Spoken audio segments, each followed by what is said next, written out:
تعصب پیچھے رہ جاتا ہے. ہمارے گاؤں کا ایک لڑکا ابھی IAS آفیسر ہوا ہے, ابھی IAS آفیسر ہوا ہے, مسلم بچہ. آپ کیسے کہہ سکتے ہیں کہ حکومت تعصب برتی؟ مالیگاؤں کا لڑکا IAS آفیسر ہوا ہے. آپ اپنے آپ کو منوا کر تو بتاؤ, علم کے میدان میں آگے بڑھ کر تو بتاؤ. ایک ہاتھ میں آپ کے قرآن کا علم ہو, دین کا علم ہو, دوسرے ہاتھ میں آپ کے دنیا کا علم ہو, تب آپ ترقی کریں گے. وقت کے نبی سے غالباً ان کا نام سموئیل علیہ السلام ہے. بنی اسرائیل نے اس وقت ایک امیر کا مطالبہ کیا, ایک حکمراں کا مطالبہ کیا, جب ان سے تابوت سکینہ وغیرہ چھن گیا تھا, کہ ہمارا کوئی امیر بنا دیجئے, ہم اس کی قیادت میں جالوت اور اس کے لشکر سے لڑیں گے جو تابوت سکینہ چھین کر کے لے کر چلا گیا ہے. تو وقت کے نبی نے طالوت کو ان کا امیر منتخب کیا.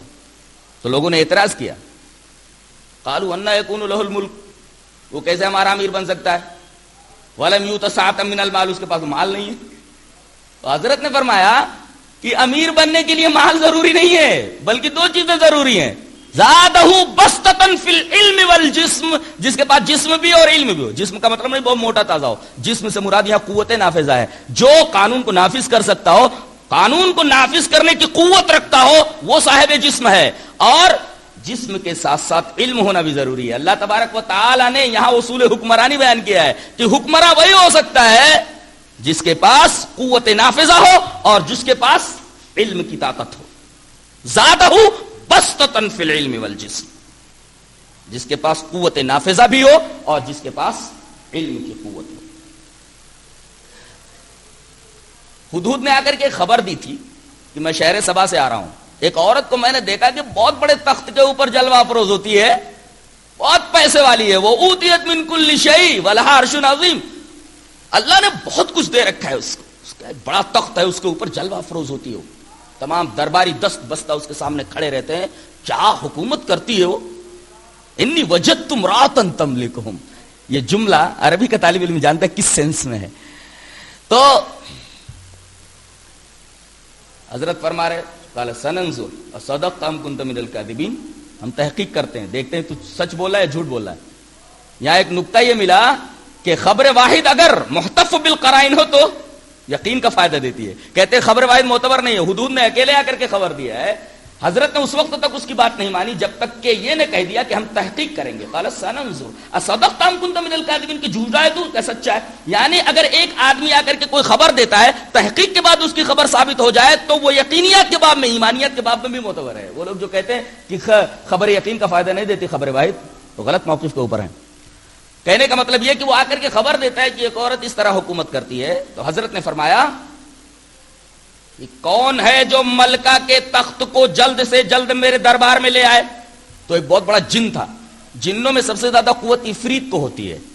قال عفریت من الجن انا آتیک به قبل ان تقوم من مقامک, میں شہر سبا سے ملکہ سبا کا تخت اتنی دیر میں لے آؤں گا جتنی کی دربار برخاست ہو. اتنے میں ایک علم والا کھڑا ہوا. قال الذي عنده علم من الكتاب, کہتے ہیں یہ سلیمان ہی تھے اور اللہ نے انہیں ایسا علم دیا تھا, یا کوئی اور آدمی تھا جس کے پاس اس طریقے کا علم تھا.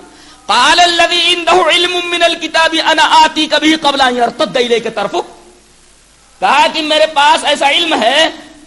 علم والے نے کہا کہ میں پلک جھپکتے ہی ہزاروں میل کے فاصلے سے وہ تخت لے آؤں گا.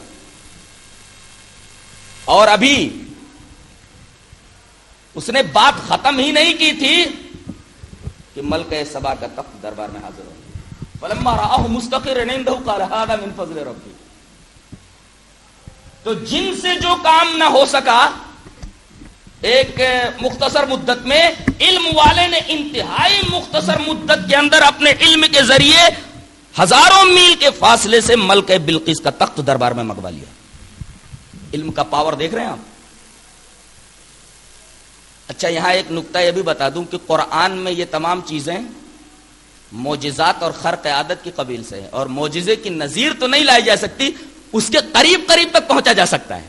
یہ نقطہ ملحوظ رہے کہ معجزے کی نظیر تو نہیں لائی جا سکتی. کوئی مادی چیز ہزاروں میل کے فاصلے سے منٹ بھر میں نہیں لائی جا سکتی, سیکنڈوں میں نہیں لائی جا سکتی, لیکن کم سے کم اس کی تصویر تو آ سکتی ہے, اس کی آواز تو آ سکتی ہے. ہزاروں میل کے فاصلے سے آواز سنائی دی جا سکتی ہے, تصویر آ سکتی ہے. ہاں, مادی چیز ہزاروں میل کے فاصلے سے اتنی قلیل مدت میں نہیں آ سکتی. تو معجزات کے بارے میں یہ ہمیں جاننا ضروری ہے کہ معجزات کی نظیر تو نہیں لائی جا سکتی, لیکن اس کے قریب قریب تک پہنچا جا سکتا ہے. یہاں تاثر یہ دیا گیا ہے, تصور یہ دیا گیا کہ علم حاصل کرو, علم حاصل کرنے کی وجہ سے دنیا کے اندر بھی بڑے بڑے کارنامے انجام دے سکتے ہو.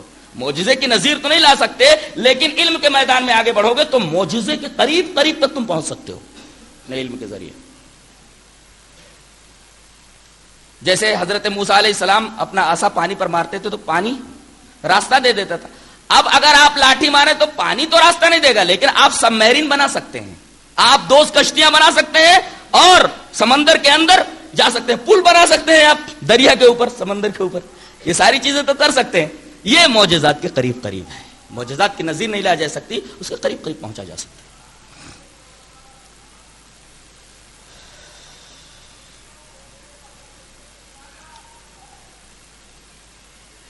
اللہ تبارک و تعالی نے اسی وجہ سے قرآن حکیم میں علمی ذہن بنانے کے لیے کچھ بنیادی اصول دیے ہیں. آج ہم ان بنیادی اصولوں کو آپ کے سامنے رکھیں گے. یہ بنیادی اصول لے کر کے آج جائیے. پہلا بنیادی اصول علمی ذہن بنانے کے لیے اللہ تبارک و تعالی نے قرآن میں یہ بیان فرمایا ہے کہ کوئی بھی دعویٰ بغیر ثبوت کے نہ قبول کیا جائے. ہاتھو برہانکم ان کنتم صادقین. اگر تم اپنے دعوے میں سچے ہو تو دعوے کا پروف لاؤ, دعوے کا ثبوت لاؤ. کوئی بھی دعویٰ بغیر دلیل کے نہ قبول کیا جائے. یہ قرآن حکیم علمی ذہن بنانے کے لیے ایک بنیادی اصول بتاتا ہے. کتنا جاندار اصول ہے کہ کوئی بات تم تک پہنچے فوراً تسلیم نہ کر لو, بلکہ کہنے والے سے اس کی دلیل مانگو. ہاتھو برہانکم ان کنتم صادقین. کوئی بھی دعویٰ بغیر ثبوت کے نہ قبول کیا جائے. قرآن حکیم علمی ذہن بنانے کے لیے اس بنیادی اصول سے یہ بتانا چاہ رہا ہے کہ تم تقلید اور جمود نہیں بلکہ تحقیق کے میدان میں اترو. تحقیق ہی علم کے راستے کھولتا ہے, علم کے دروازے وا کرتا ہے. پہلا اصول, کوئی بھی دعویٰ بغیر ثبوت کے نہ قبول کیا جائے. کوئی بات بولی جائے تو دلیل کا مطالبہ کیا جائے. یہ کہاں ہے؟ قرآن میں ہے, حدیث میں ہے, یا دنیا کی کوئی بات ہو, کس فلسفر نے کہا ہے, کس سائنٹسٹ نے کہا ہے, وغیرہ وغیرہ. دوسرا اصول کہ جہاں یقین آ جائے وہاں گمان کو مسترد کر دیا جائے. کتنی عمدہ بات کہی گئی ہے. یہ بات حضرت عیسیٰ علیہ السلام کے بیان کے سیاق میں کہی گئی ہے یوں: وَقَوْلِهِمْ إِنَّا قَتَلْنَا الْمَسِيحَ عِيسَى ابْنَ مَرْيَمَ رَسُولَ اللَّهِ وَمَا قَتَلُوهُ وَمَا صَلَبُوهُ وَلَكِنْ شُبِّهَ لَهُمْ وَإِنَّ الَّذِينَ اخْتَلَفُوا فِي الْكِتَابِ لَفِي شَكٍّ مِّنْهُ وَإِنَّ الَّذِينَ اخْتَلَفُوا فِيهِ لَفِي شَكٍّ مِّنْهُ مَا لَهُمْ بِهِ مِنْ عِلْمٍ إِلَّا اتِّبَاعَ الظَّنِّ وَمَا قَتَلُوهُ يَقِينًا. آپ دیکھ رہے ہیں کہ ظن کے مقابلے میں یقین کو لایا گیا ہے. کہ یہودیوں کا یہ قول دیکھو کہ وہ کہتے ہیں کہ ہم نے مسیح ابن مریم کو قتل کر دیا ہے. لوگ اس بارے میں مختلف ہیں. اب قرآن حکیم بولتا ہے ما لہم بہ من علم, ان کے پاس علم یقینی نہیں ہے, الا اتباع الظن, سوائے گمان کی پیروی کے. وما قتلوہ یقینا, یقیناً انہوں نے حضرت عیسیٰ علیہ السلام کو قتل نہیں کیا ہے, انہیں سولی نہیں دے سکے ہیں. یہ آیت کریمہ بتا رہی ہے کہ جب یقین آ جائے تو یقین کے مقابلے میں گمان کو مسترد کر دیا جائے. کتنی عمدہ بات کہی ہے. کہا جاتا ہے کہ ہمارے پاس بھی دلیل ہے. اچھا, کیا دلیل ہے آپ کے پاس؟ آپ کے پاس سینے پر ہاتھ باندھنے کی دلیل ہے, تو ہمارے پاس ناف کے نیچے ہاتھ باندھنے کی دلیل ہے. اچھا, آپ کے پاس آمین بالجہر کی دلیل ہے, تو ہمارے پاس آمین دھیرے سے بولنے کی دلیل ہے. ارے کون کہہ رہا ہے کہ تیرے پاس دلیل نہیں ہے؟ لیکن ہمارے پاس جو دلیل ہے وہ یقین کے درجے میں ہے, تیرے دلیل میں ضعف ہے. اور قرآن حکیم خود کہہ رہا ہے کہ یقین جب آ جائے تو گمان کو لات مار دیا جائے, گمان کو مسترد کر دیا جائے. اگر حدیث صحیح آ جائے تو حدیث صحیح کے مقابلے میں دلیل ضعیف کو, حدیث ضعیف کو مسترد کر دیا جائے. یہ قرآن حکیم کا بیان ہے, قرآن حکیم کا حکم ہے. اب یہاں حدیث صحیح موجود ہوتی ہے, ضعیف حدیث کے اوپر عمل کرتے رہتے, کہتے ہیں ہمارے پاس بھی دلیل ہے. واہ بھائی واہ, اللہ. ہمارے پاس بھی دلیل ہے. قرآن حکیم بولتا ہے جب یقین آ جائے تو گمان کو لات مار دیا جائے, گمان کو مسترد کر دیا جائے. ما لہم بہ من علم الا اتباع الظن, ان کے پاس یقین نہیں ہے سوائے گمان کی پیروی کے. یعنی یقین آ جائے تو گمان کو مسترد کر دیا جائے. یہ دوسرا اصول ہے. تیسرا اصول قرآن حکیم میں بتا رہا ہے علمی ذہن بنانے کے لیے کہ محسوس چیزوں میں مشاہدہ اور تجربہ کا مطالبہ کیا جائے. بڑی ہی عمدہ بات ہے, بڑی ہی عمدہ بات ہے. محسوس چیزوں میں, جو چیزیں محسوس ہوتی ہیں, دکھائی دیتی ہیں, محسوس چیزوں میں مشاہدہ کا اور تجربے کا مطالبہ کیا جائے. محسوس چیز کے بارے میں کوئی کچھ بول رہا ہو تو آپ اس سے یہ کہیں کہ آپ کو مشاہدہ ہے, اس کا آپ نے دیکھا ہے اپنی آنکھوں سے, آپ کو تجربہ ہے, لیب میں لے جا کر کے آپ نے تجربہ کیا, ایکسپریمنٹ کیے ہیں آپ نے. اس سلسلے میں قرآن حکیم نے ایک بڑی پیاری دلیل دی ہے. میرا خیال ہے کہ یہ ٹکڑا پورے ڈاروینزم کا رد ہے. ڈاروین کے بارے میں آپ جو کچھ پڑھیں گے اس کے رد میں یہ آیت کریمہ, بلکہ آیت کریمہ کہ یہ ٹکڑا پورے ڈاروینزم کے رد کے لیے کافی ہے.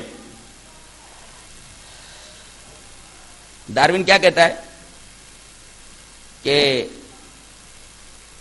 ایک جاندار کیڑا مختلف مدارج طے کرتے ہوئے بندر کی حالت میں آیا, بندر بن گیا, اور بندر نے مختلف مدارج طے کرنے کے بعد انسانیت کا قالب اختیار کر لیا. تو کیڑے نے مختلف مدارج حیوانیت طے کرنے کے بعد بندر کی شکل میں آ گیا, اور بندر لاکھوں سال گزر جانے کے بعد انسان کی شکل میں آ گیا. بندر نے انسان کا قالب اختیار کر لیا. یہ ڈاروینزم کا پروپیگنڈا ہے. یہ پروپیگنڈا ہے. یہی چیز بچوں کو بھی پڑھائی جاتی ہے. انسان پہلے کیڑا تھا, پھر بندر بنا, بندر سے پھر انسان بنا. یہی بات تو مشرکین بھی بولتے تھے. کیا بولتے تھے؟ وَجَعَلُوا الْمَلَائِكَةَ عِبَادُ الرَّحْمَنِ إِنَاثًا. مشرکین یہ کہتے ہیں کہ ملائکہ یہ اللہ کی بیٹیاں ہیں, ملائکہ اللہ کی بیٹیاں ہیں, مؤنث ہیں یہ. اب اللہ فرما رہا ہے ان کے اس عقیدے, ان کے اس خیال کے رد میں, تم کہتے ہو کہ ملائکہ اللہ کی بیٹیاں ہیں یا مؤنث ہیں, یہ اللہ کے بندے ہیں, مؤنث نہیں ہیں, مذکر ہیں. یہ عباد الرحمن, عباد الرحمن ہیں یہ. تم کہتے ہو کہ یہ لڑکیاں ہیں. بتاؤ جب ہم ان کو بنا رہے تھے تب تم وہاں حاضر تھے؟ اشہدوا خلقہم, کیا ان کی تخلیق کا تمہیں مشاہدہ ہے؟ اللہ اکبر, کیا بات ہے.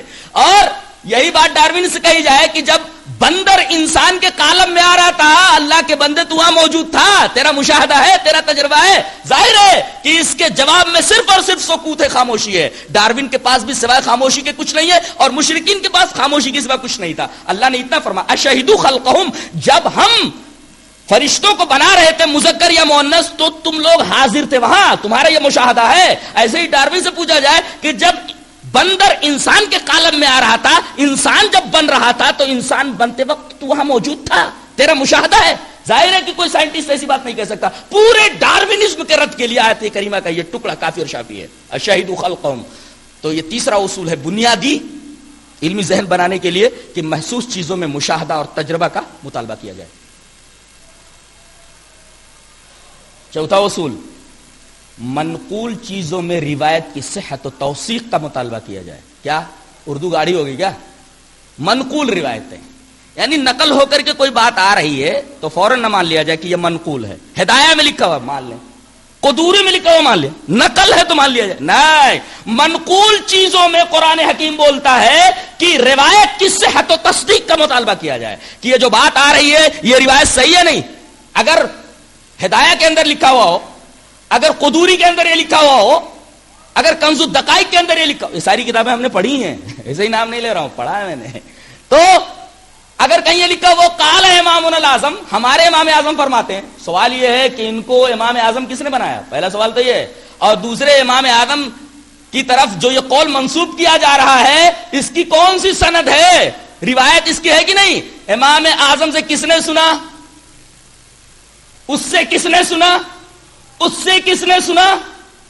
منقول چیزوں میں قرآن حکیم بولتا ہے روایت کی صحت و توثیق کا مطالبہ کیا جائے. روایت صحیح ہے نہیں، قابل وثوق ہے یا نہیں ہے، اس کی دلیل کیا ہے؟ ایتونی بکتاب من قبل ھذا او اثارۃ من علم ان کنتم صادقین.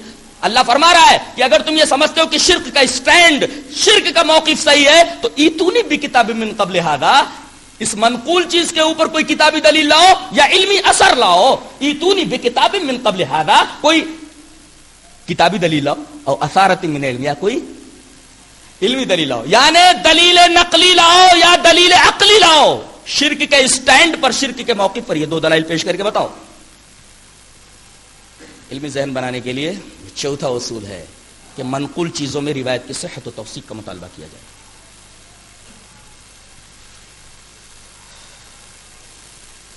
ایک اور اصول بیان کیا جا رہا ہے کہ جمود اور تقلید کے خلاف نعرہ انقلاب بلند ہونا چاہیے، تحقیق کے میدان میں اترنا چاہیے. تقلید کیا ہے؟ آبا و اجداد کی طرف سے آیا ہوا کوئی قول، آبا و اجداد کی طرف سے آیا ہوا کوئی عمل، اسے آنکھیں میچ کر کے تسلیم کر لینا، عقل کو اس میں دخل نہ دینا، یعنی مذہب کے حدود حکمرانی سے عقل کو خارج کر دینا.